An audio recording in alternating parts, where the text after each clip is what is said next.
Tablighi Jamaat Saudi, Iran వంటి ముస్లిం రాజ్యాలు సహా 5 దేశాలు నిషేధించిన సంస్థ ఇది. ప్రపంచ దేశాల్లో ఉగ్రవాదాన్ని పెంచి పోషిస్తోందన్న కారణాలతో ఈ సంస్థను నిషేధించారు. అయితే ప్రపంచంలో ఇస్లాంకు ప్రతినిధులుగా చెప్పుకునే దేశాలే తబ్లీగీ జమాత్ను నిషేధిస్తుంటే భారత్లో మాత్రం ఆ సంస్థకు ప్రభుత్వం తరఫున నిధులు అందుతున్నాయి. అది కూడా తెలంగాణలో కాంగ్రెస్ ప్రభుత్వం ఏర్పాటైన నెల రోజుల్లోపే ఈ సంస్థకు నిధులు కేటాయించింది. తబ్లీగీ జమాత్ 2024 జనవరి 6 నుంచి 8వ తేదీ వరకు వికారాబాద్ జిల్లా పార్గి మండలం నెమత్ నగర్ గ్రామంలో ముస్లింల సమ్మేళనానికి ఏర్పాట్లు చేసింది.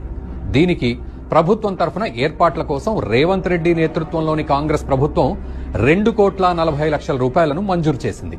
అయితే కాంగ్రెస్ ప్రభుత్వం ఈ సంస్థకు నిధులు కేటాయించడానికి కారణం ఏమిటి? అసలు